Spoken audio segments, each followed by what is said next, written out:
El Engranaje, un espacio protagonizado por los trabajadores. Comencemos.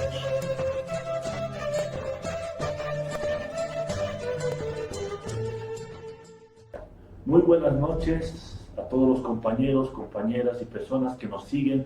Estamos nuevamente en el programa El Engranaje, volvemos de bastante tiempo aquí trayendo las noticias obreras, todas las novedades de lo que es el mundo laboral y ahora con un programa especial. En este momento estamos aquí con el compañero Bruno Rojas. Bruno, buenas noches. Franklin, sí. ¿Qué tal? Buenas noches, compañeros. Y mi persona, Franklin Calani, para agarrar y iniciar nuevamente este programa trayendo las noticias y un tema que seguramente les va a interesar, que vamos a hablar después. Entonces, Bruno, han pasado muchas cosas en esta semana, y sobre todo el tema, vamos a empezar a hablar del sector salud. ¿Qué ha pasado con los trabajadores en salud, Bruno?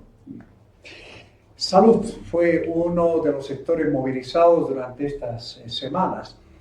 Trabajadores de la salud pública que denunciaron despidos injustificados en algunos establecimientos de salud y frente al cual obviamente salieron a las calles, hicieron vigilias, otras medidas, justamente protestando contra estos despidos, pero al mismo tiempo también manifestando su preocupación frente a una crisis del sistema de salud que no se puede superar hasta ahora y que se traduce en falta de medicamentos, falta de personal, falta de profesionales que puedan atender a la población que requiere estos servicios de salud. Pero al mismo tiempo, Franklin, también en el sector de salud, trabajadores de la caja petrolera de salud, casi en el mismo contexto de esta crisis que no se puede superar en el país, mucho más después de la pandemia, salieron también a las calles, fueron gasificados en este intento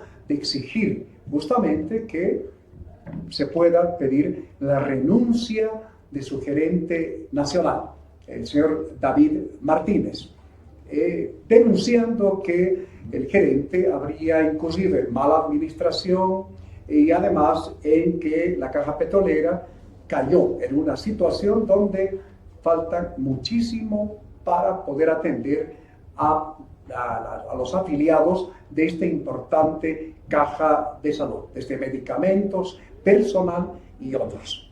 Solamente un pequeño detalle, Bruno. Los que fueron clasificados fueron los trabajadores de salud que estaban yendo a la gobernación, que justamente, como no pudieron entrar a la gobernación, ahí fueron clasificados frente al Palacio Legislativo.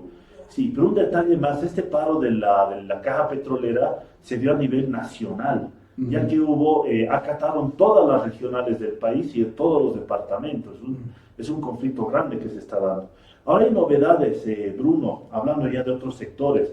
Los trabajadores de ENDE, de la Empresa Nacional de Electricidad, Servicios y Construcciones, de esa rama de Servicios y Construcciones, también se movilizaron en estas semanas.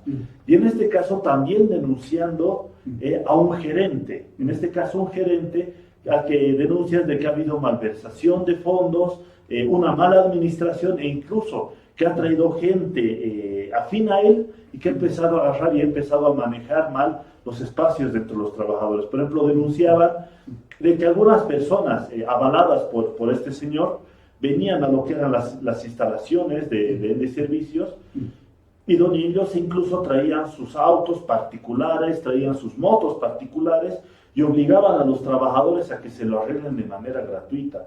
O incluso denunciaban, por ejemplo, cómo estas personas agarraban y vehículos oficiales de la empresa se lo llevaban a otras cuestiones. Entonces, curiosamente, la lucha de los trabajadores de ENDE también viene por un tema similar, que piden de que el gerente de ENDE Servicios y Construcciones sea retirado. Entonces, hay ese conflicto de los trabajadores de ENDE.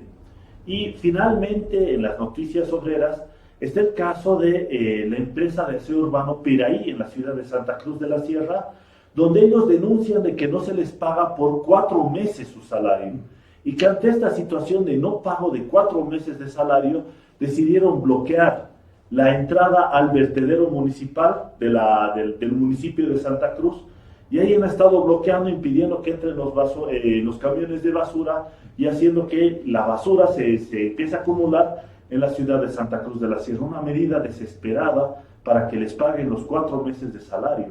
Esas son las noticias principales, Bruno, pero parece que hay algunas noticias positivas también. Por supuesto, queremos destacar en el engranaje el hecho de que la acción colectiva, las movilizaciones y todo aquello que significa que los trabajadores apuestan a la presión tuvieron un resultado importante. Justamente trabajadores de la empresa China State, de un grupo de trabajadores de Zapoco, justamente lograron, gracias a las movilizaciones y a un paro en coordinación con otros sectores de esta empresa, lograron que se les pague el salario que ya tenía una demora de cerca de 45 días. Importante para justamente destacarlo acá en el engranaje. Bastante buena la noticia, pero desafortunadamente no lo que ha pasado en esta última semana en la ciudad de La Paz, donde parece que ha pasado todo, y no solamente en La Paz, a nivel nacional. Ha habido el tema de los bloqueos, ha habido el tema de que ha desaparecido la gasolina de las calles. Hasta este momento hay varias filas alrededor de las gasolineras, y que incluso los comerciantes, los carniceros minoristas también han hecho un paro de 24 horas. Esto es algo que nos tiene que hacer pensar, Bruno, porque parece que hay muchos problemas que se están acumulando en la sociedad boliviana y que obviamente también afectan a los trabajadores. Estamos viviendo una crisis económica ya prácticamente insostenible, y que es una crisis que la están pagando los trabajadores, están pagando las trabajadoras en los diferentes sectores laborales. Y esto también se muestra en otros que no son precisamente trabajadores asalariados, que salieron a las calles, bloquearon para exigir que el gobierno atienda, genere acciones, obviamente importantes, inmediatas, para enfrentar esta crisis que, reitero, se pone insostenible. Es una crisis que, según algunos datos, muestran, por ejemplo, que este año 2024, el crecimiento económico del país va a estar por debajo del 2%, una crisis que se expresa en una disminución, pero drástica, de la producción de gas y, por tanto, de los ingresos económicos que se generan con la producción y con la exportación de gas. También se traduce en una caída notable de las exportaciones del país y un desequilibrio en la balanza comercial. Es decir, el país está comprando más, por ejemplo, gasolina, diésel y otros productos, arroz. Un último boletín del Instituto Boliviano de Comercio Exterior muestra claramente que ya desde hace varios años Bolivia tiene un desequilibrio en lo que es justamente el proveer de este producto tan importante como es el arroz. Entonces hay una caída notable de la producción, de las exportaciones, a tal punto que el último dato que se ha difundido en los medios de comunicación hablan de un déficit en la balanza comercial de más de 1.400 millones de dólares. Y eso es un número enorme que, claro, se traduce en todo esto. Escasez de dólares, la falta de combustibles, la subida, pero diaria, Franklin, de los productos de la canasta básica familiar. Y frente a eso, los diferentes sectores vienen pronunciándose. Claro que sí, con también sus propios motivos, objetivos y demandas particulares. Pero es una situación muy crítica la que estamos viviendo en el país, sumado a otras crisis como una crisis ambiental, una crisis política, que lamentablemente en todos estos días se tradujo en un bloqueo absolutamente irresponsable de una fracción del MAS, la fracción evista, que ha contribuido a que se complique esta situación que estamos viviendo en el país. Una pelea intestina que se ve dentro del MAS, entre los sectores evistas y arcistas, pero que también refleja no solamente, digamos, de que el problema se está yendo hacia ese lado del debate interno de ellos, sino que también refleja las pobres decisiones políticas que ha estado tomando el gobierno también de Arce. No por nada la escasez de la gasolina y la ausencia de los dólares. Pero justamente para hablar de este tema, es que hoy hemos escogido un programa especial, un tema especial, porque el gobierno y muchos economistas liberales te dicen que faltan dólares, es cierto, faltan dólares para pagar la subvención de la gasolina, y por tanto, ¿qué es lo que hay que hacer?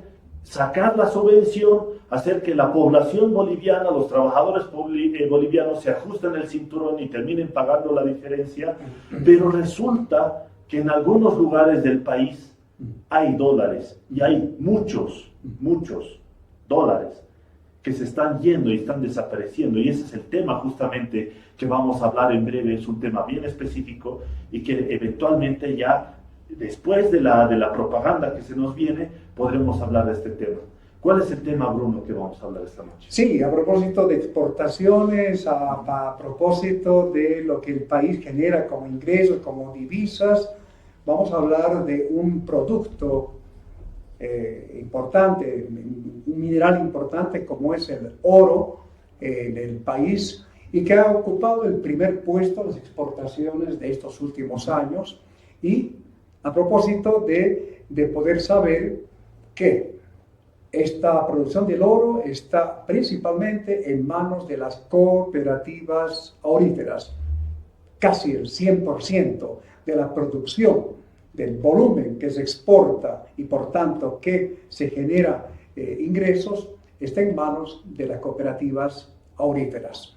Y una producción que en este caso también se da en términos de una sociedad con empresas extranjeras, con capitalistas extranjeros y de otros datos que adelantamos porque tenemos precisamente un invitado, Alfredo Saconeta, investigador del Centro de Estudios para el Desarrollo Laboral y Agrario, quien nos va a compartir las investigaciones que ha ido realizando durante estos años para entender mejor el trabajo, el rol de las cooperativas auríferas en nuestro país. Aguárdenos, porque tenemos mucha información para compartir.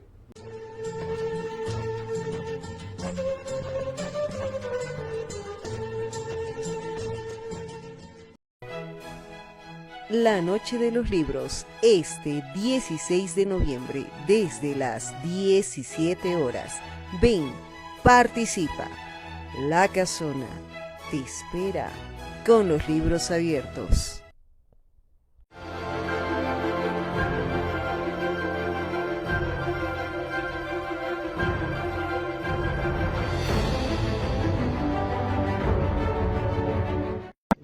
Navidad de 1977. Huelga de hambre de 4 mujeres mineras de siglo XX junto a sus 14 hijos doblan el brazo del gorila Banzer Suárez.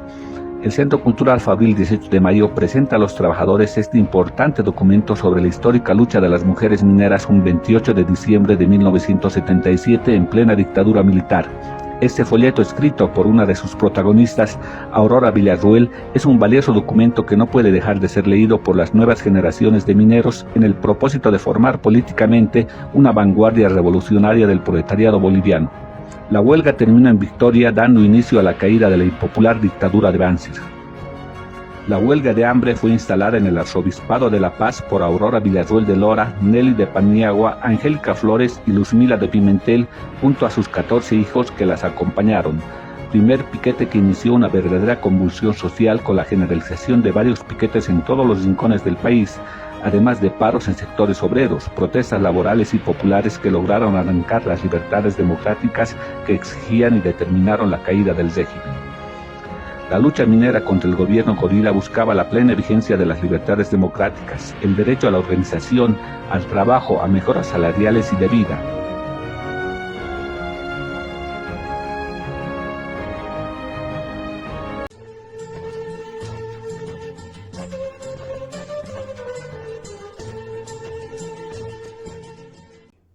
Como ya anunciamos en el inicio del programa, El Engranaje, hoy tendremos un tema, una temática diferente a tratar para conocimiento, información de todos ustedes.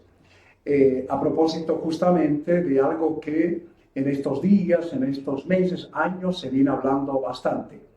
Oro, la explotación del oro en Bolivia. Y es a propósito de esta temática importante que, reitero, está en la agenda de debate, dado que gran parte de la explotación, de la exportación de oro está en manos de las cooperativas auríferas. Cerca de un 99% del total de la producción de oro está en manos de cooperativas auríferas.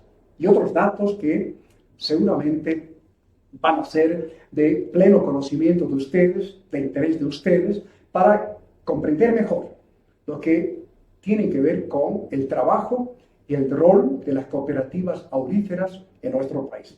Y para esto hemos invitado a un investigador del Centro de Estudios para el Desarrollo Laboral y Agrario, CEDLA, Alfredo Saconeta, que ya viene trabajando hace muchos años precisamente la temática de la minería y ahora apuntando la mirada hacia la producción del oro y hacia los actores que participan en la producción de oro en nuestro país. Alfredo, buenas noches, bienvenido al engranaje.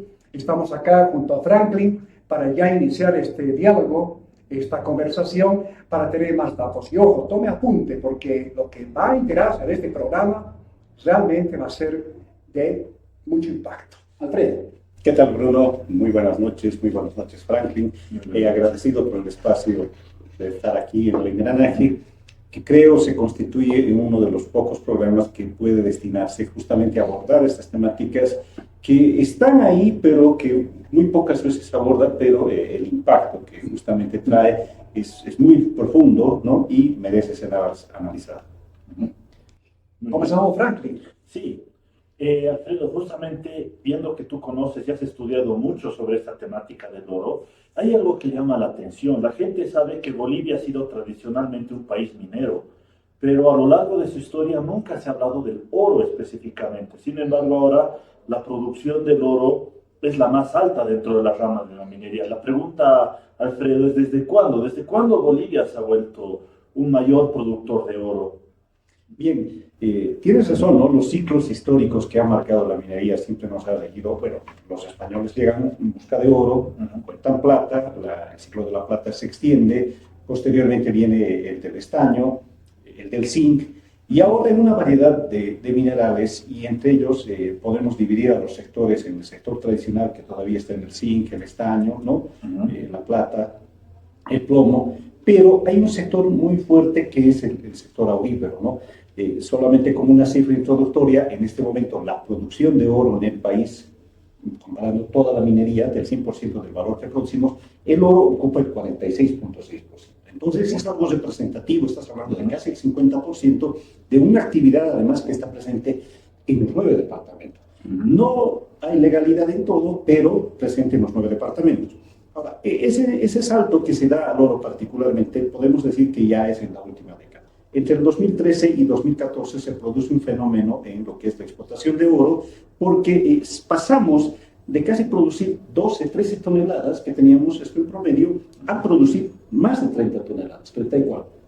Y a partir de entonces hemos llegado a marcar cifras históricas. La más alta que registramos fue el 2022 con 53.3 toneladas, que representaba en valor más de 3.000 millones, 3.073 millones, pero traía otro fenómeno.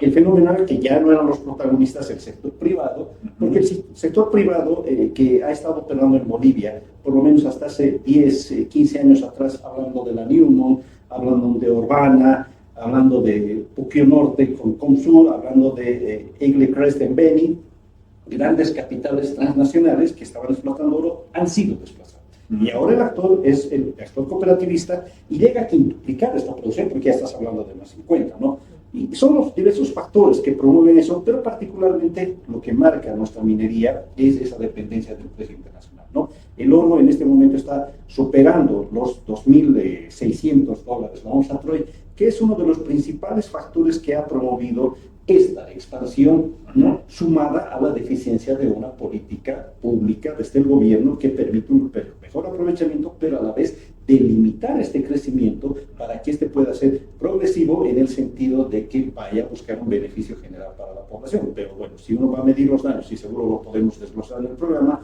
los daños que va dejando este es muy negativo.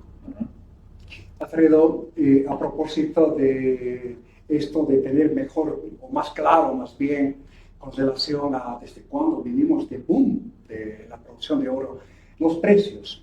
¿Tiene algo que ver el comportamiento de los precios, una subida de los precios del oro en el mercado internacional? Sí, sí, sí, y esto necesariamente, Bruno, porque, a ver, cuando inicia este siglo, el año 2000, por ejemplo, la onza Troy de oro, ¿no?, estaba en 279 dólares, ¿no?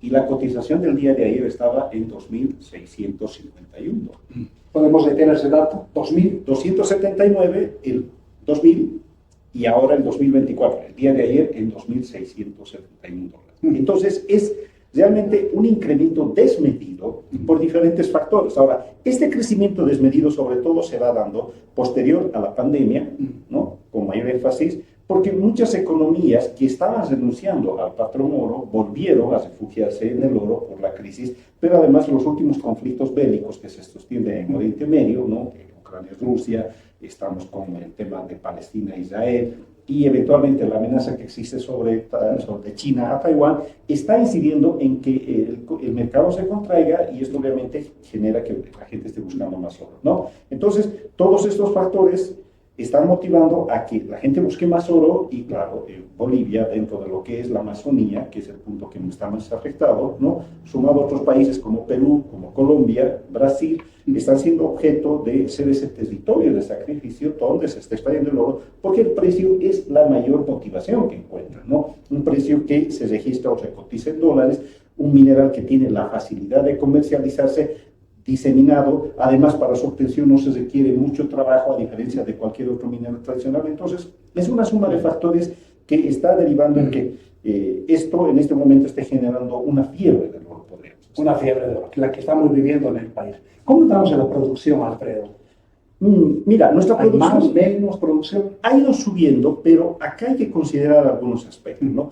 Como lo decía, en 2022 registramos una cifra, un volumen histórico, 53.3 toneladas, es lo más que produjo Bolivia, ¿no? Lo más. El 2023 tiene una leve caída, por lo que fue la producción del último trimestre, bajó a 46.6, ¿no?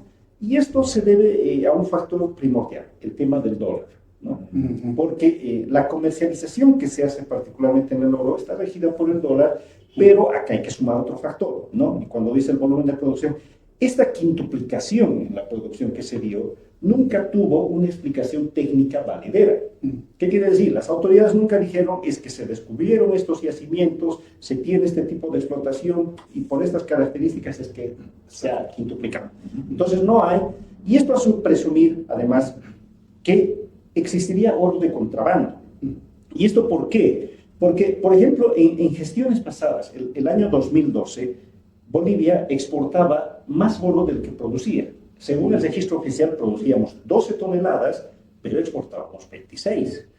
Entonces, este es un hecho que te generaba preocupación, porque dices, ¿cómo es eso? O sea, debemos ser uno de los pocos países que exporta más de lo que produce. Y este fenómeno se ha ido repitiendo en los últimos años, incluso contradiciendo cifras del mismo Estado, ¿no? Porque según el volumen producido, por ejemplo, el año 2022, el Ministerio de Minería te hablaba que de esas 53 toneladas hemos exportado 52.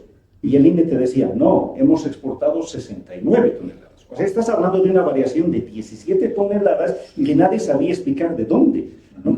Pero en muchas gestiones pasadas decía o aseveraba que al menos la mitad de su producción de oro estaría viniendo de contrabando a Bolivia. Y Perú tiene en promedio, al igual que Brasil, casi una producción que es el doble de lo que produce Bolivia. Está produciendo alrededor de 100 toneladas por año, pero solo 50 se registraban en sus países. Y otros 50 aseveraban que estaba llegando a Bolivia. Entonces, cuando tú cruzas cifras y ves este incremento tan llamativo que se ha dado sin explicación valedera, podrías entender de que es cierto este tema, ¿no? Porque además la frontera que tenemos particularmente por Perú es tan dispersa, es tan amplia. Por el lado de La Paz, solamente en la provincia de Iturralde, el municipio de Ixamas es demasiado extenso, ¿no? Y a eso si sumas al departamento de Pando, donde la frontera es tan amplia, se ve que hay muchas posibilidades de que este oro esté ingresando de forma ilegal. Pero cuando señalaba que el año pasado tuvo una caída en el último trimestre, era precisamente casi en los mismos periodos que el dólar empieza a escasear en Bolivia. Y es que entendemos que ese oro que ingresaba de contrabando a Bolivia era comercializado en dólar, porque el peruano o el extranjero busca llevarse dólares y no así moneda nacional. Claro. Y como no había dólares acá, lo que hubiese estado haciendo, conversando con colegas en Perú, es que existe la hipótesis de que ese oro que estaba llegando a Bolivia ahora está ingresando a Ecuador.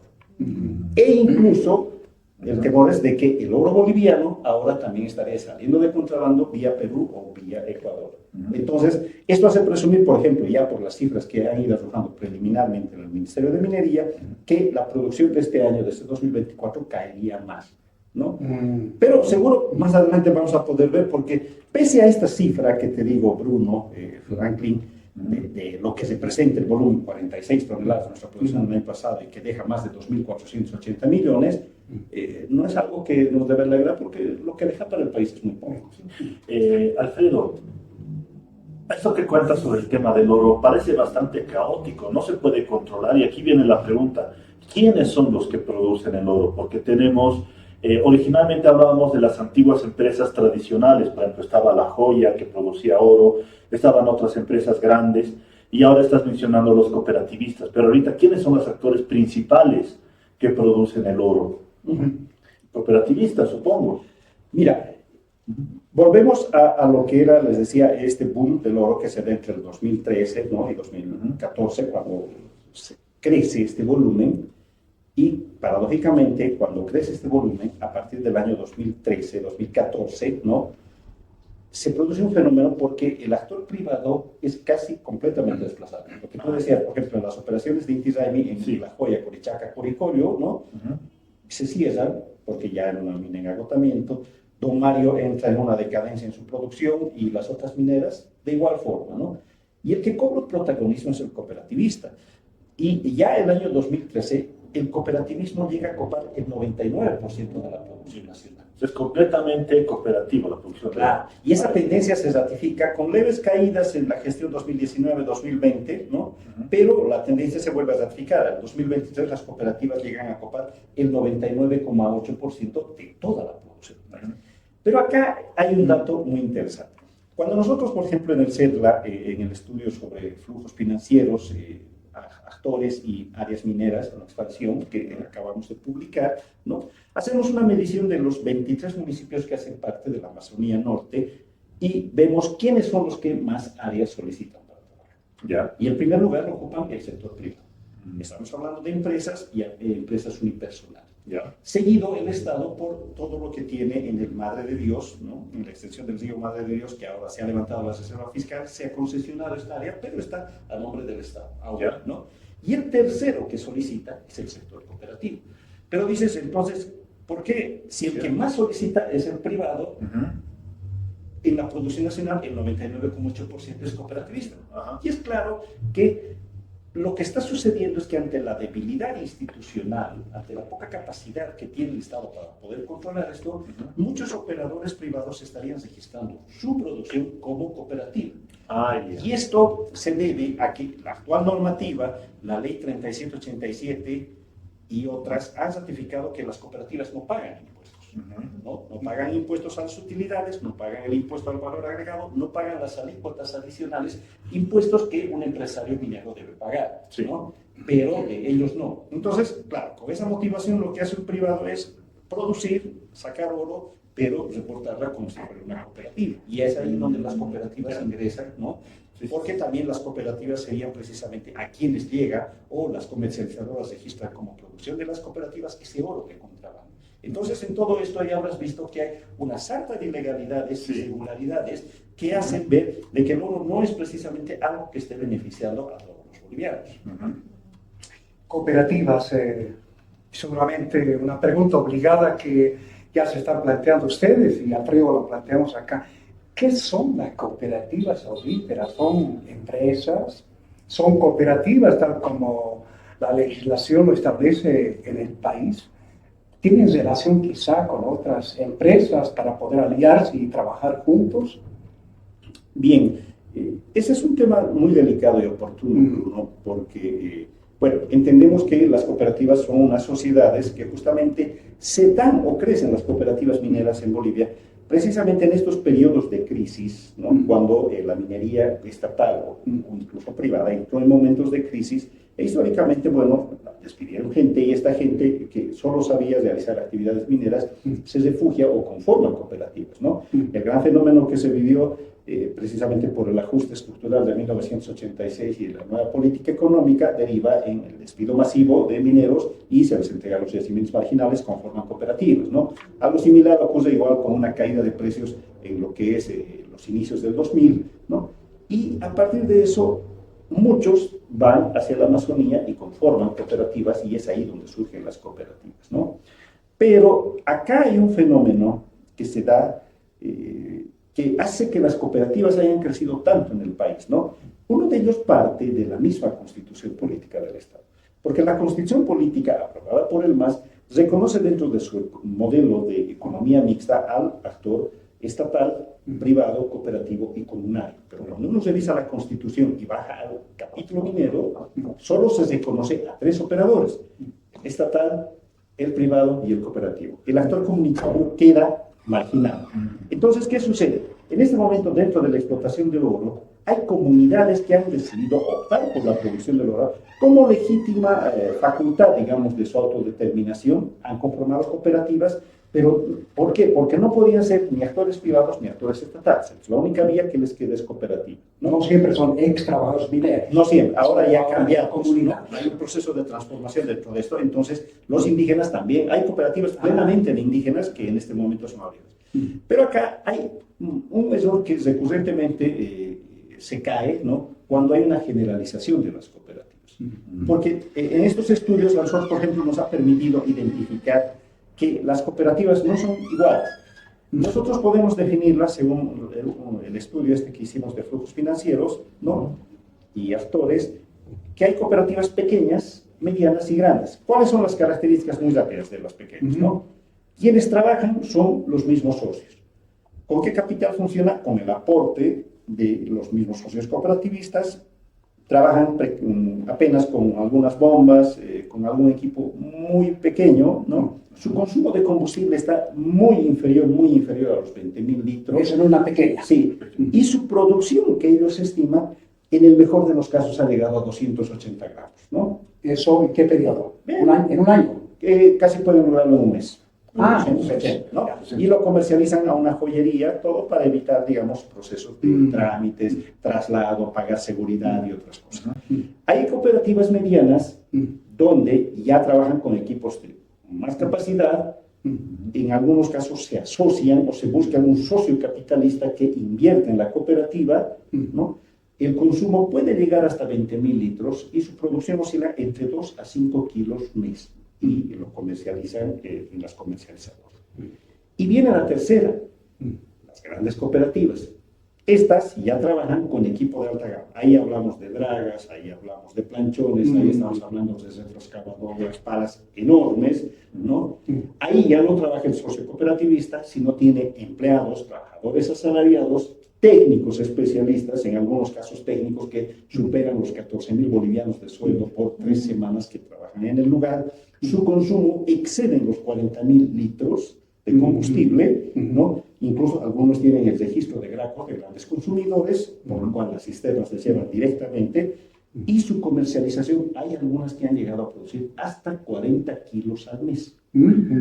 Entonces, tú en estas diferencias encontrarás que, por ejemplo, esta grande, yo no sé si puede seguir siendo considerada cooperativa, porque está rompiendo lo que manda la ley de sociedades cooperativas de no tener trabajadores asalariados en su estructura. Aunque por ahí el MAS emitió un decreto el año 2013 donde reconoce los derechos de los trabajadores de las cooperativas mineras, ¿no? Y claro, cuando uno recurre a un análisis muy básico, jurídicamente ve que la pirámide de Kelsen te dice la ley, el decreto, y bueno, en este caso el decreto está contraviniendo la ley. Ni las cooperativas se amparan en eso y por eso existen trabajadores asalariados dentro de las cooperativas. Bueno, si podemos seguir llamándolo cooperativas. Alfredo, sobre el tema de lo que es el financiamiento. Mira, estás mencionando algo bastante interesante, que las cooperativas tradicionalmente deberían funcionar solamente a través de sus socios, ¿no? Esa era la idea original. de las antiguas cooperativas. Pero a medida que ya son medianas y sobre todo estas grandes, ya se ha hablado de que hay un financiamiento externo de un capitalista que agarre, que invierte. Y sobre este tema se ha hablado, incluso se ha especulado demasiado de que habría capitales extranjeros incluso en estas cooperativas grandes que hay de la minería. Entonces la pregunta va primero por ese sentido, si hay este tipo de inversiones, ¿qué tipo de inversiones reciben estas grandes empresas cooperativistas auríferas? Y la segunda pregunta es, ¿dónde operan principalmente? ¿Qué regiones del país? Bueno, ya hemos hablado de la Amazonía, pero tal vez si eso ver un poco más detalle, el Departamento de La Paz, Beni, Pando, y también has mencionado que están en las 9 departamentos, pero principalmente eso, ¿de dónde viene su financiamiento externo? Si reciben financiamiento externo. Bien, en los diferentes lugares que nos ha tocado visitar en los últimos 3 años, ¿no? Que hemos sostenido esta investigación, hemos podido evidenciar la presencia de chinos, colombianos, peruanos, chilenos, brasileros, ¿no? Estos, digamos, como los financiadores o actores extranjeros. Lo que no quita que hay mucho boliviano también que está invirtiendo en esta actividad. Ellos nos decían, por ejemplo, en muchos de los casos que hay mineros que se han hecho ricos y que prefieren invertir ese dinero, ¿no? Eso vimos en Teoponte, ¿no? Pero cuando tú vas por el lado de Mayaya, vas o por Guanay, te hablan, por ejemplo, de mucha inversionista que viene de Cochabamba, ¿no? Y hay mucha gente que incluso dejó la actividad de la coca, ¿no? Del cultivo de la hoja de coca, y ahora se dedica a la explotación de oro. ¿Por qué? Porque el precio de la coca bajó, ¿no? Ahora, estos inversores particularmente están metidos en todo lo que es la provincia de Larecaja, están en la provincia de Vélez-Urralde, están por el departamento de Beni, y algunos llegan incluso con asociación con brasileños hasta la frontera con Brasil por el lado del Pan. O sea, están diseminados por todo lado, e incluso sabemos de inversores, socios chinos que tienen, que incluso están acá por el lado de Inquisibi, en La Paz, donde están explotando. Y es que la actividad minera como tal se expandió, particularmente la aurífera. Por ejemplo, un dato que va a ser noticia seguro oficialmente para el siguiente año es que Tarija, que no tenía una vocación minera, ahora está explotando oro. Y en este momento se conocen que incluso ya había 9 cooperativas que están buscando conformar la Federación Departamental de Cooperativas Mineras, pero cuando uno ve el mapa de áreas mineras que tiene la AJAM, no hay actividad minera registrada en Tarija.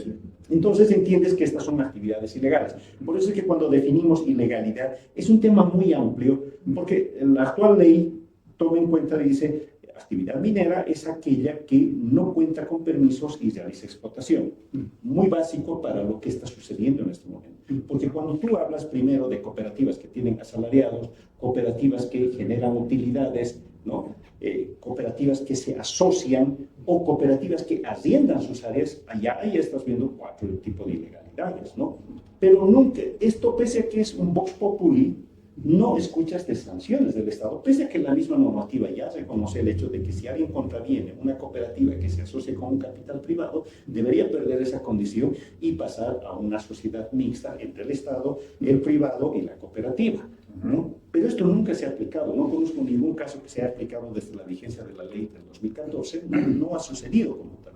Entonces, estas asociaciones además se dan vulnerando la norma, porque si bien se prohíben contratos de asociación, lo que hace este socio capitalista es ingresar a través del contrato de prestación de servicios. ¿Cómo es esto? El cooperativista contrata supuestamente a esta empresa para que le preste asesoramiento en el modo de explotación, el modo de concentración, la refinación o hasta en el tema de la comercialización. Pero por esa participación en el contrato figura que este socio se queda con el 70 o el 80%. O sea, ahí también se rompe otro mito cuando dicen las cooperativas se quedan con la totalidad de la explotación. No. El primer mito que se rompe es que no todas las cooperativas son iguales. Hay pequeñas, hay medianas y hay grandes. Y el segundo es que las cooperativas se quedan con todo. No. El que se queda con el grueso, con este 70 o 80%, es este socio inversor. Entonces, entendemos que si el socio inversor se va del país, ese dinero está saliéndose del país sin pagar impuestos, ¿no? Y esta actividad, al haber sido tan permisiva, ahora se está disparando por todo lado. Tú puedes escuchar de actividad legal de explotación de oro ahora en Tupiza, en Tarija, estás escuchando en Cochabamba, porque además se reconfiguró el escenario. Hasta el 2022 se mantenía en tendencia el Departamento de La Paz casi con el 70% de la producción nacional, el Departamento de Beni estaba con el 20% y los otros departamentos hacían el 10% restante. Ahora esto cambió, La Paz ha rebajado casi un 65%, casi el 20% que lo tenía Pando de Beni, ahora lo tiene Cochabamba. Cochabamba que de un año al otro apareció produciendo oro, ¿no? Y después recién aparece Beni. Entonces, son estos aspectos de ver cómo se está reconfigurando y ojo, esta producción que nosotros la registramos en el CEDRA, que siempre la hacemos con datos oficiales, solo registra las actividades legales. Acá no está entrando el registro de toda la actividad ilegal y la ilegalidad, por ejemplo, o la deficiencia de estas normas, de esta estadística para controlar es muy grande. Porque tú puedes ver, por ejemplo, Franklin, Bruno, dentro de la explotación de oro, que hay actores invisibilizados y no reconocidos por la ley. El caso de barranquilleros, el caso de poseros, ¿no? El caso de toda la gente que va a posear, va a batear, como dicen en la zona, saca oro, extrae oro. ¿Y ese oro dónde lo registra? ¿A quién lo vende?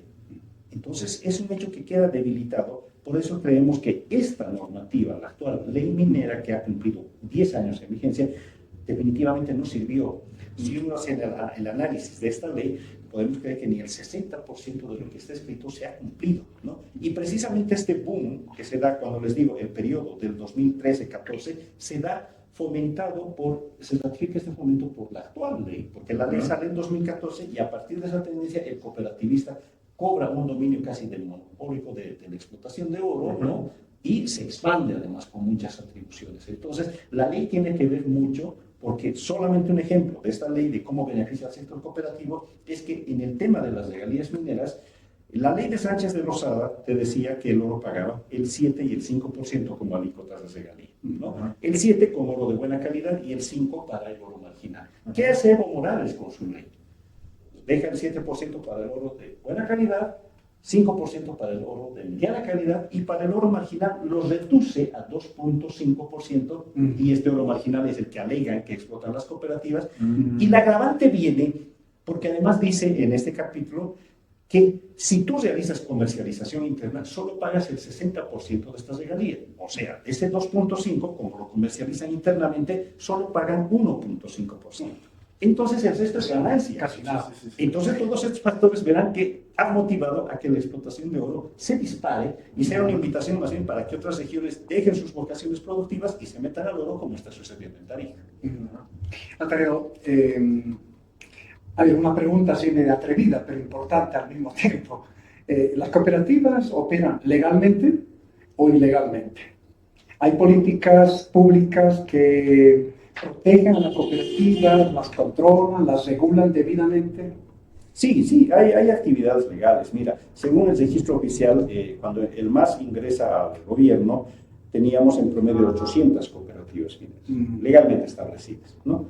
Y cuando Evo Morales renuncia y escapa del país en 2019, se hace una nueva medición y ya teníamos alrededor de 1.900 cooperativas. De estas 1.900, 1.400 son cooperativas agrícolas. 1.900. De 1.900, 1.400 son agrícolas. O sea, es un fenómeno de crecimiento, ¿no? Muy extenso. Y en una cifra más sencilla para comprender lo que es el cooperativismo y cómo ha crecido ahora. De cada 10 empleos que se genera en la actividad minera, 9 son cooperativistas. Entonces ves el modelo que se ha reproducido. Han crecido muchas cooperativas y el empleo ha sido además copado por ellos, ¿no? Con una expansión geográfica en los 9 departamentos, presentes en más de 160 municipios. O sea, es una actividad que se ha replicado como modelo. Por eso es que nosotros vemos en el CELA y caracterizamos este modelo como el que se está expandiendo con nuestra minería. Y las cooperativas que te digo en este registro, sí son legales, las que están legalmente constituidas, registradas en AFCO, tienen su registro, ¿no? Ahora, si a estas sumaríamos las que están ilegalmente, entendemos que realmente no habría cifra para medir el impacto que tienen ellos. Es un tema muy delicado que creemos no está siendo atendido por la dimensión que merece, ¿no? Y acá estamos hablando de recursos naturales no renovables. Lo que en este momento no estamos aprovechando como país, no lo vamos a volver a vivir, no lo vamos a volver a tener. Entonces, realmente es un doble atentado porque, bueno, sumado a todos los otros impactos que se dan, creo que es una actividad que no está resultando muy grata para el país. Una curiosidad, antes de que Franklin formule la siguiente pregunta. ¿Hay algún estudio que nos muestre cuáles son las reservas de oro en el país? ¿Cómo si las cooperativas se ubican en ciertos lugares para explotar oro? Mira, hay estudios que se han hecho desde el Sergiomín que te establece dónde están las ocurrencias de oro, ¿no? Hay un mapa geológico, metalogénico, donde están ubicadas las ocurrencias de oro. Hay ese mapa. Hay ese mapa. Ahora, la carta geológica no ha avanzado a un detalle para especificar, digamos, cuánto podría haber en este momento. Lo que no quiere decir que ellos no han continuado los estudios. Ahora, acá suele, o lo que ha solido suceder en estos últimos años es que esta prebendalización que se ha dado de la política partidaria y que ha derivado en que las cooperativas, ¿no?, sean socios del gobierno, del movimiento al socialismo, ¿no? Incluso, mira, cuando Evo Morales renuncia y escapa, entra Áñez, el ministro era cooperativista, el ministro de Minería. Ahora vemos con Arce, el ministro es un cooperativista, o sea, el cooperativista asume como política la defensa de su sector, importándole quién sea el partido de turno, ¿no? Han recibido beneficios de Jorge Quiroga, han recibido de Sánchez de Lozada, de Carlos Mesa, Evo Morales y, bueno, lo que continúa después de eso. Entonces, es una estructura política que se ha mantenido y que hasta el momento sigue vigente. Entonces, todos ellos han podido lograr esos beneficios como tal para poder darse modos de seguir creciendo, de seguir incidiendo en la política, y ellos, esta incidencia les lleva a que ellos puedan decidir quién es el director del Servicio Geológico Minero. Y obviamente cuando alguien es designado con aval de este sector como director de esta institución tan estratégica, obviamente no le va a negar ningún favor, es decir, toma la información, te facilito y demás para que sepan exactamente qué área solicitar, ¿no? Ahora, la ocurrencia es muy grande de oro que se tiene en la Amazonía dispersa, particularmente sobre el río, pero eso es un hecho, ¿no? Lo que vemos, por ejemplo, cuando vamos a la Arecaja, Guanay, Teoponte, es que el oro que explotaba en el río ya está agotándose. La arena que van sacando ya se está agotando, pero no es una buena noticia, porque como se está agotando, tú solicitas una gran área y esta colinda con el río, como se está acabando en el río, ahora tú estás entrando a terreno firme, estás cavando fosas y estás trasladando de minería aluvial a minería a cielo abierto. Y para esto se procede con deforestación, estás hablando de remoción de cantidades de tierra, ¿no?, desvío de aguas, y por eso es que se produce, uno ya no tendría que asombrarse en febrero que Tipuani se inunde. Es porque todos esos desvíos que han hecho de las cuencas derivan. Al final la naturaleza es más fuerte y siempre va a buscar su causa natural. Entonces tienen una influencia, ¿no, Bruno? Y por eso es que tienen la facilidad de acceder a esta información, acceder a permisos. El director de la JAM muchas veces igual ha entrado con aval de las cooperativas, entonces muy difícilmente alguien va a ir a fiscalizar a alguien que le ha patrocinado para estar en ese cargo. Una pregunta, Alfredo. Hablando justamente del tema de los efectos y de los impactos, estaba en este caso preguntándome también lo que es el tema del empleo. Has dicho un dato muy interesante. De 10 empleos que se generan en el sector de la minería, 9 son de cooperativas. Pero es un tema, un cacho bastante oscuro y bastante difícil. No sé si el CEL han podido hacer estudios sobre la situación del trabajo allá adentro, si son trabajadores asalariados o son eventuales, o les contratan para ciertos periodos, directamente cosas sencillas. ¿Cómo es esta situación de los trabajadores que están en el sector cooperativo aurífero? Mira, hemos tenido acercamientos, hemos hecho ya inicios de investigación sobre el tema de las condiciones laborales, ¿no?, dentro de las cooperativas, y es algo muy complejo de poder acercarse, porque ellos son conscientes de que hay mucha ilegalidad dentro de esto, por lo mismo no acceden a facilitarte información. O sea, ocultan datos, no quieren que se acerquen no los investigadores. Pero en muchos de los casos no los tienen tampoco, porque son contratos verbales, ¿no?, son contratos a destajo, son contratos por periodos, donde incluso la misma gente que va a buscar empleo se expone libremente. O sea, esto, por ejemplo, que tú ya lo veías en el Cerro Rico, la gente que va, siembra, ¿no?, y mientras llega el periodo de la cosecha, lo que sale es a buscar trabajo. Y acude mucho es al Cerro Rico o a las minas aledañas a Potosí, y ellos mismos no quieren un contrato fijo o algo y se exponen a eso. Esto se ha repetido en el sector aurífero, donde hay trabajadores que están jornaleros, ¿no? Pero ¿cómo es la diferencia? Hemos conocido, por ejemplo, que jornaleros que pueden cobrar 200 pesos, en algunos casos en Ixiamas, ¿no? O hay jornaleros que pueden cobrar tranquilamente hasta más de 1.000 por Manay, ¿no? Hay sueldos que pueden ser muy bajos, desde 2.000, 3.000 en algunas zonas, pero hay otros que sacan hasta 14.000. Incluso hay personas calificadas, que ellos llaman quienes guían la operación bajo el rótulo de corneta que llaman en las cooperativas, que puede sacar hasta 35.000, porque es el experto el que guía la operación. Pero si no eres socio de la cooperativa, tú no tienes derecho a salud, tú no estás aportando a las AFPs, ¿no? Quedas libre a tu sueldo, ¿no? Hoy, por ejemplo, salió una nota en el Potosí que declaraba que la muerte de un minero se transa y se cierra ya el caso con 60.000 bolivianos. Es lo que vale en este momento la vida de un minero, ¿no? O sea, te das 60.000 a la familia y si es que logras probar muchas cosas, porque es un aspecto burocrático, pero ahí, y, por ejemplo, en el Cerro Rico escuchas accidentes con decesos, saldos trágicos casi todos los días, ¿no?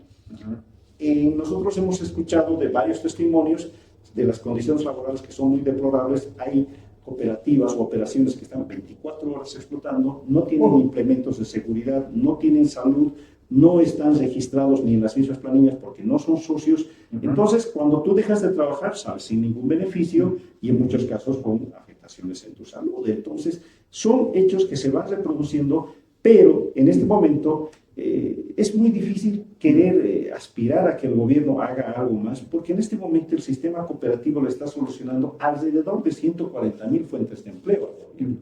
Y el gobierno, con su actual modelo, ya ha visto que es incapaz de generar fuentes de empleo. Entonces, por lo mismo, esto no creo que vaya a cambiar, porque, ratifico, al gobierno le está solucionando el gran problema del empleo en este momento. O sea, los empleos que se generan en las cooperativas son empleos precarios. Son precarios. Que ya marca una tendencia en el país, no se escapan de eso. No se escapan, ellos no son ajenos a esta realidad, ¿no? En donde, además, sumado por la falta de visión que tienen muchos de los trabajadores cooperativos o el estilo de vida que se tiene en estas zonas, hace que sean muy pocos los que estén pensando en ahorrar o invertir ese dinero que lo están guardando ahora, y más bien, por el contrario, es algo que se va reproduciendo esa mala fama que se tiene la minería, ¿no? Esa tradición de no aprovechar esa coyuntura, porque la actividad minera, la actividad física que te exige la minería, no es precisamente ya pensando en personas mayores y demás, sino tiene un periodo, ¿no? Y por eso es que el tema ha dejado de ser atendido, y en este momento la precariedad es lo general en este sector. Y en cuanto a derechos laborales, ni hablar, obviamente.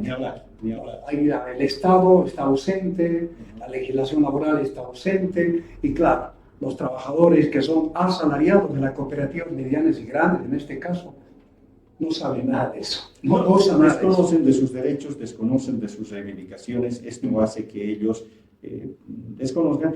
Pero además hay otro fenómeno que hemos podido ver, que son de los jóvenes, ¿no? Los jóvenes en este momento incurren en una suerte de consigna de es ahora para mí, ¿no? Es el momento de lucrar, y no le interesa, no es aquel precisamente que va a exigir derechos, sino es el de que pide oportunidades para aprovecharlas hasta que se presenta algo mejor y va a saltar. Ese fenómeno también se da en las cooperativas. Muy recurrentemente están metidos en eso. Mucho empleo temporal. Demasiado. La temporalidad, tema de migración que se da. Hay zonas que, por ejemplo, cuando va a empezar la temporada de lluvia, muchas de estas operaciones paran, ¿no? Y lo que va a hacer es que la gente va a ir a migrar a buscar otra actividad, ¿no? Entonces, la temporalidad, la informalidad, la precariedad, o sea, hay una serie de variables que caracterizan al empleo minero. Por eso, en cuanto a empleo, en los medios de comunicación, Alfredo, ha circulado alguna información respecto a que las cooperativas auríferas estarían dañando seriamente el medio ambiente, en términos de, por ejemplo, del uso del mercurio, una suerte de trabajo depredador, destructor de ríos y de otros espacios de la naturaleza. ¿Tenemos una evaluación respecto a eso? ¿Se puede hablar de las dimensiones de esto que están provocando las cooperativas auríferas? Sí, mira, hay un fenómeno que se ha dado desde el 2014 particularmente, porque entre el 2014 y el 2015 se vive el fenómeno de la importación masiva de mercurio, ¿no?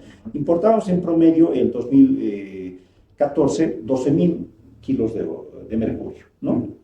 Pero para el siguiente año, ya para el 2015-16, esta sube a 251.000, 238.000, o sea, llegando a cifras realmente muy exorbitantes. El 2016 es lo que más importamos, 238.000 kilos. Y claro, el principal destino es la actividad aurífera minera, ¿no? Entonces, esto, digamos, en paralelo con el incremento que se fue dando en volumen de producción de oro, entonces se ha ido importando más mercurio. Y esto sin regulación alguna, porque el Estado es parte del convenio de Minamata desde el 2016 ratificado, pero poco o nada ha hecho para el cumplimiento, ¿no? Ellos ya tenían que presentar el PAN, el Plan de Acción Nacional, para ver cómo van a cumplir, y no lo han hecho más que a inicios de, bueno, el año pasado han sacado un decreto para regular el mercurio, ¿no? Pero en los hechos, esta norma lo único que es un registro de quienes importan, quienes comercializan y quienes exportan mercurio. Ahí se limita. O sea, no se preocupa de decir, a ver, veamos el mercurio, establezcamos una trazabilidad para decir, llega al país, quiénes compran, a quiénes venden y dónde lo usan, ¿no? Y cómo lo usan, cómo lo procesan. No hay ese registro y no se ha avanzado. Son varias instituciones que ya han hecho medición del impacto del mercurio en la salud, en la gente, ¿no? Fauna, flora, y ha visto que los niveles son muy elevados, ¿no? Tacanas, lecos están contaminados porque su hábito alimenticio va el consumo de pescado cotidiano, ¿no? Entonces, hay un efecto sanitario muy considerable, ya se tienen los diagnósticos, pero nada se ha hecho desde el Estado para cambiar esta realidad. Y obviamente ahí nuevamente pesa que el protagonista de esta explotación es cooperativista, y el cooperativista es socio del gobierno, entonces por ahí que no viene a hacerse nada, ¿no? Pero además, dentro de este tema del mercurio y la afectación, por ejemplo, a los peces de estos ríos, provoca un daño que deriva de una transformación socioeconómica. Cuando estuve en Pilón Lajas, en la comunidad del Charque, cuando visité la comunidad, lo que te invitan ahí es pollo, ya no te invitan a pescar. Porque dicen, no queremos seguir contaminándonos, entonces ya no consumen. Y esto ha alterado primero porque ahora tienen que dedicarse a criar pollos, ¿no? Ya no puedes ir a pescar. Y en algunos casos que no tienes pollo, pues, tienes que ir a buscar alguna vez el pollo y para eso necesitas dinero. Entonces ya te tienes que dedicar a otras actividades, conseguir el dinero, comprar. Entonces está generando, está transformando a estas comunidades, porque estas comunidades antes vivían de la pesca, pescaban para su consumo y aparte para venderlo, pero ahora ya están transformados, entonces es otro de los efectos que va dejando esto. Entonces, la expansión de la actividad minera está provocando muchas transformaciones y muchas veces a vista y paciencia del Estado. Vamos a hacer en este momento una pequeña pausa. Nos están llegando bastantes preguntas aquí para el invitado sobre este tema. Realmente fascinante este tema del oro y bastante preocupante sobre estas situaciones. Entonces vamos a hacer en este momento una pequeñísima pausa y vamos a volver en breve para responder estas preguntas y sacar algunas conclusiones. Muchas gracias por seguir el programa. Volvemos en breve.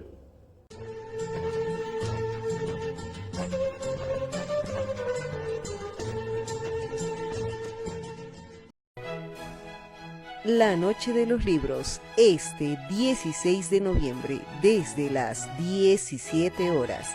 Ven, participa. La Casona te espera con los libros abiertos.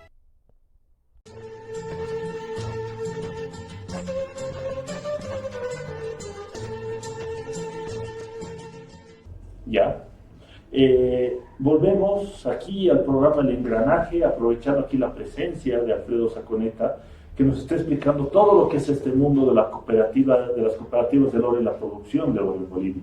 Nos han llegado muchas preguntas aquí a la Red Nacional de Noticias Obreras, pero para resumir algunas, hay algunas que fundamentales. La primera es que hay algunos sectores que exigen, o sea, ¿qué hacemos con todo este oro que se están llevando estas personas, extranjeros, que no pagan impuestos y no llega, no solamente ya a las arcas del Estado, sino a todo lo que es la economía boliviana?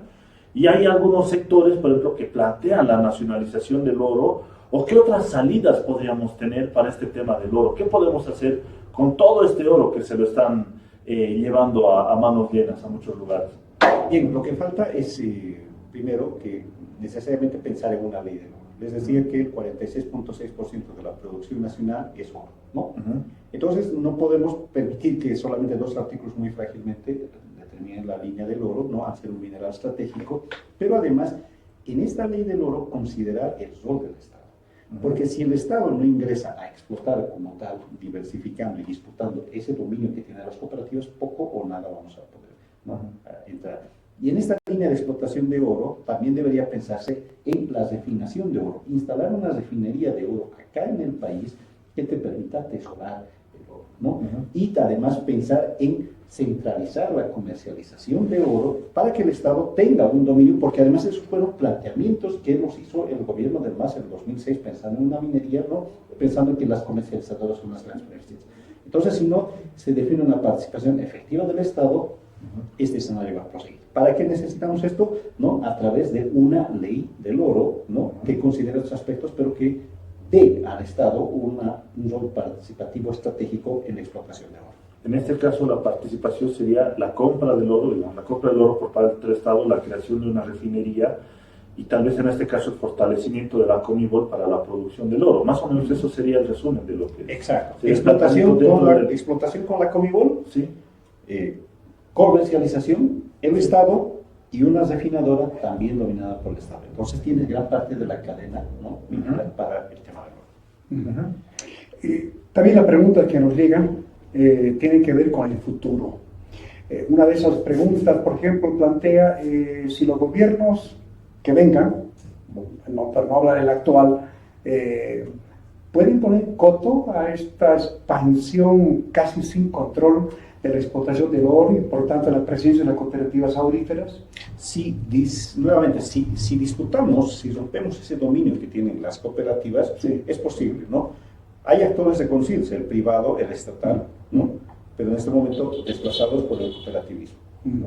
Para esto es necesario cambiar la norma, establecer de que las regalías tienen que ser mayores, tiene que haber una regalía única, ¿no?, estableciendo un porcentaje, no para el oro marginal una preferencial y todos digan que es explota marginal. Tiene que haber el pago de impuestos, ¿no?, y tiene que haber un control ambiental muy serio. Entonces ya con esas reglas cabales, ahí tiene que ingresar también el Estado a las áreas que tienen en Madre de Dios, Cofarena a las áreas que tiene en Guanay, que son instituciones ambas del Estado, y con esto vas a poder romper esa estructura que tiene el cooperativismo de dominio. Y a partir de eso perfilar qué tipo de explotación queremos, ¿no? Si será estatal, 100%, será cooperativizada en algún porcentaje, habrá la presencia del capital privado para esa, se tiene que definir. Pero el primer paso es delinear una ley específica para el oro, ratificar las atribuciones del Estado para que explotarlas y con estas perfilar las otras que puedan ser de beneficio para el Estado. Si no cambiamos las estructuras, si seguimos queriendo legislar el gobierno que venga sobre la actual ley minera, este escenario no va a cambiar. Las tareas que menciona Alfredo son las que tienen que hacerse para que el Estado tenga un mayor rol, control de la explotación de oro. Sí. Pero eso podrá ocurrir, por ejemplo, con el actual gobierno, eso absolutamente... Muy difícil, con este gobierno muy difícil, porque ya has visto que han postergado tratamientos de muchos acápites ambientales, han postergado el tema de que paguen un impuesto, ellos quieren imponer, la ley dice que todo impuesto no tira cualquier operador minero, ¿no?, estatal y privado, tiene que pagar el 25% de utilidades. Y si los precios son altos, establece una alícuota adicional del 12.5%, o sea, 37.5% de sus utilidades. Las cooperativas han planteado 4.8%. Y sobre los actuales volúmenes, sobre el actual volumen, el valor de este volumen, ¿no?, si tú aplicas este 4.8, estás hablando algo de 140 millones. Si sumas a los 60 millones de regalía, estás hablando de 200 millones que dejaría el oro de los 2.865 que en este momento genera el valor. Nada, ¿no? Entonces, urge cambiar la norma. Pero este gobierno no lo hace, eso está también claro. Pero hablando en temas políticos, también hay que tomar justamente de que estas cooperativas son muy fuertes. Porque no solamente está el tema de que este gobierno está aliado a las cooperativas, pero curiosamente, durante el gobierno de Áñez también había un cooperativista dentro de lo que era el Ministerio de Minería. Durante Evo Morales estaban las cooperativas. Entonces es una situación bastante fuerte que hay que hablar, porque de que se puede hacer una norma, se puede hacer una norma. Pero obviamente ellos van a agarrar y se van a oponer a muerte, porque obviamente sus ganancias, sus gigantescas ganancias, salen de lo que es esta situación.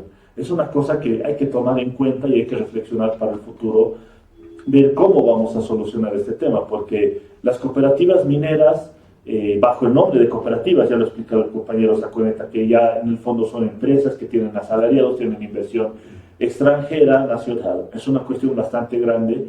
ya están empezando a meterse al tema político, no al nivel, pero hasta parecido de lo que sería en la época de los varones del estaño, donde ya, por mucho que hablemos de partidos políticos y elecciones, hay una fuerza más grande por detrás que se está metiendo al mundo de la política. Entonces, ahí hay algunas cosas que hay que ver y que hay que analizar cómo solucionar esta situación para lo que es el tema de la minería, la minería del oro.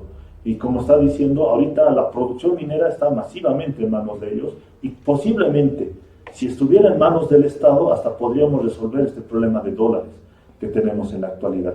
Son varias cosas que hay que analizar y hay que ver cómo plantear a futuro. Sí, sí, necesariamente, claro. Y la discusión va, es que cuando veamos un gobierno es reproducir o tener un gobierno que reproduzca políticas públicas para beneficio de la gente.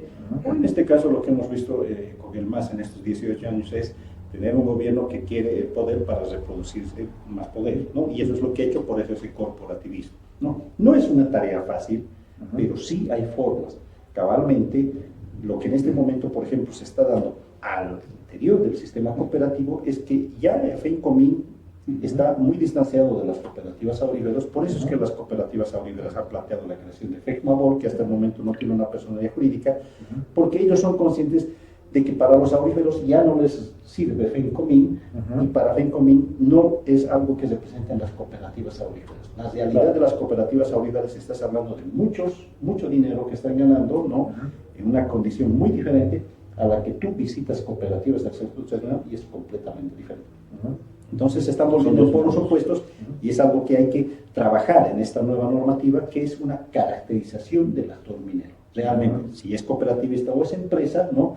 Y si es cooperativista, cumple los principios del cooperativismo. Claro. No es una tarea fácil, pero hay que empezar por hacerla, porque si no vamos a seguir con el lamento. Ya pasaron 10 años de esta bonanza, ¿no? Del incremento del volumen, de buenas ganancias, pero el aprovechamiento para el Estado hasta ahora casi es muy bajo. Bueno, Alfredo, muchísimas gracias.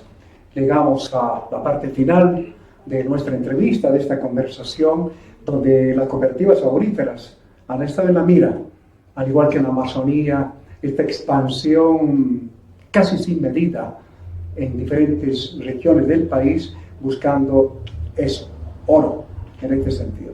Quiero aprovechar muy rápidamente, Alfredo, en el sentido de que el CEDLA, el Centro de Estudios para el Desarrollo Laboral y Agrario, en su página web comparte un catálogo sobre toda la producción que esta institución produjo, valga la redundancia, sobre esta importante problemática. Y Alfredo, justamente Alfredo Zaconeta, es uno de los principales autores a propósito de conocer más, entender mejor esto que significa la exportación de oro en el país, bajo esta figura de la expansión, reiteramos, sin medida, en las regiones de la Amazonía, principalmente en el país. Bueno, pues vamos a una propaganda muy rápidamente para conocer la oferta del Centro Cultural 18 de Mayo. Muchísima literatura, muchos libros importantes sobre el sindicalismo y otros. Vamos a esa pausa, agradeciendo nuevamente a Alfredo por habernos acompañado en el engranaje. Alfredo. Gracias por el espacio, Franklin. Gracias. Recuerdo a seguir reflexionando sobre estos temas.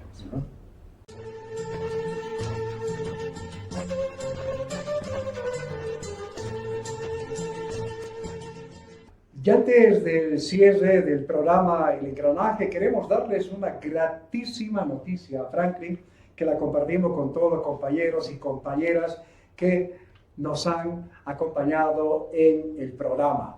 Se trata de algo que ocurrirá el 16 de noviembre. ¿Qué va a ocurrir, Franklin?